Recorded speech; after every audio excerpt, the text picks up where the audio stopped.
Saudara-saudariku yang terkasih dalam Kristus, selamat berjumpa kembali dalam Renungan Harian Katolik di hari Kamis 1 Agustus 2024.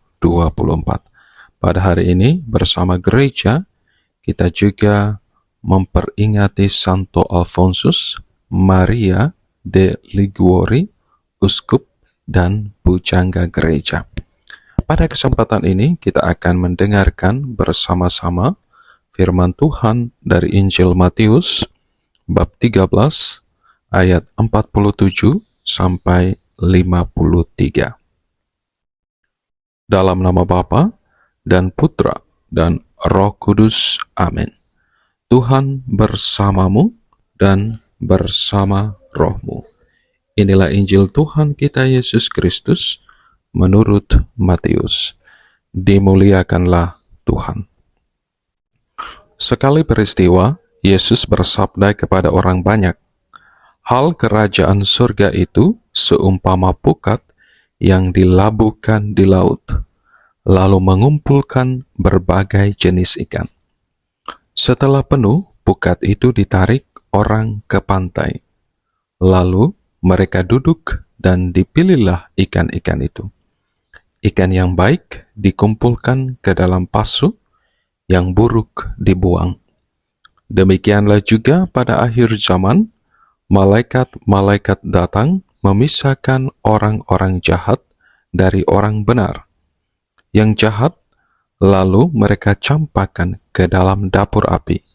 Di sana akan ada ratapan dan kertak gigi. Mengertikah kalian akan segala hal ini?" Orang-orang menjawab, "Ya, kami mengerti." Maka bersabdalah Yesus kepada mereka, "Karena itu, setiap ahli Taurat yang menerima pelajaran hal kerajaan Allah, seumpama seorang tuan rumah yang mengeluarkan harta yang baru dan yang lama dari perbendaharaannya.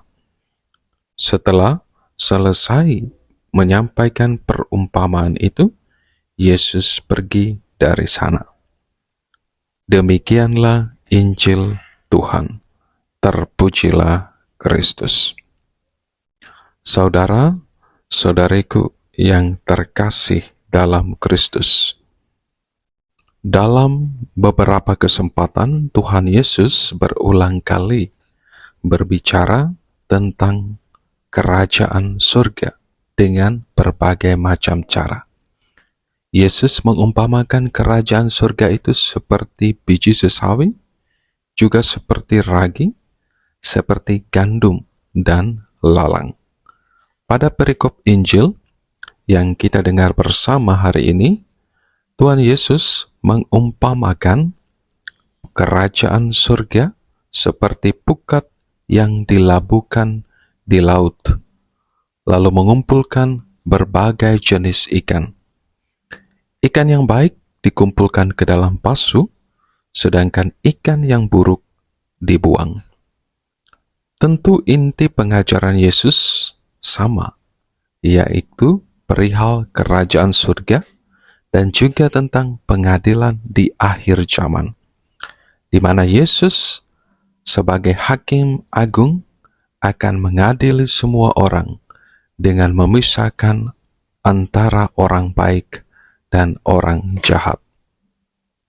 Saudara-saudariku yang terkasih dalam Kristus, Tuhan Yesus mengumpamakan kerajaan surga seperti pukat kepada murid-muridnya dan juga para pendengarnya, yang kebanyakan adalah nelayan yang sungguh mengenal dan melakukan dengan baik bagaimana cara menangkap dan menyortir ikan. Dia berbicara dengan situasi yang mereka alami sendiri, sehingga kebenaran firman-Nya dipahami secara lebih mendalam oleh para murid dan juga para pendengarnya waktu itu. Dan karena itu Yesus juga memberikan penafsiran sekaligus penegasan yang singkat tentang perumpamaan ini.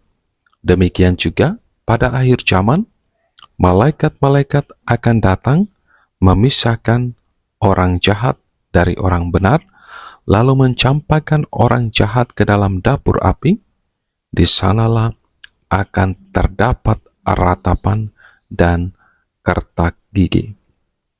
Saudara-saudariku yang terkasih dalam Kristus, pengajaran tentang kerajaan surga dan penghakiman terakhir pada hakikatnya adalah sebuah panggilan untuk kita sekalian murid-murid Kristus untuk melakukan pertobatan, untuk melakukan pembaharuan diri, untuk mengubah cara hidup kita sehingga kembali menjadi anak-anak Allah. Allah Tuhan kita menghendaki agar kita memperoleh kehidupan dan keselamatan di dalam Dia. Karenanya, melalui pengajaran putranya yang terkasih, Tuhan kita Yesus Kristus, dan juga melalui hidupnya sendiri, Dia memberikan kepada kita segala kesempatan, segala peluang untuk datang kepadanya dalam doa dan pertobatan. Allah telah mengutus putranya yang tunggal, yang begitu setia dan taat kepada kehendak Bapanya hingga wafat di kayu salib, sehingga setiap kita, murid-muridnya, dapat memperoleh kehidupan kekal. Saudara-saudariku yang terkasih dalam Kristus, hari ini bersama gereja, kita memperingati Santo Alfonsus Maria de Liguori, seorang uskup dan pujangga gereja yang mempersembahkan seluruh hidupnya, yang sungguh mencintai Kristus dan mempersembahkan hidupnya untuk bekerja demi memuliakan Tuhan.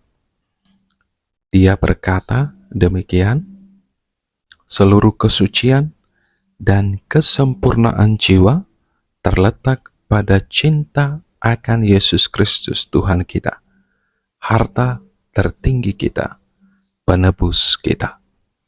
Saudara-saudariku yang terkasih dalam Kristus, mari kita terus mensyukuri iman kita akan Yesus dan terus berjuang untuk menjadi anak-anak Allah yang tetap berdiri kokoh dalam terpaan angin badai dan tantangan kehidupan ini.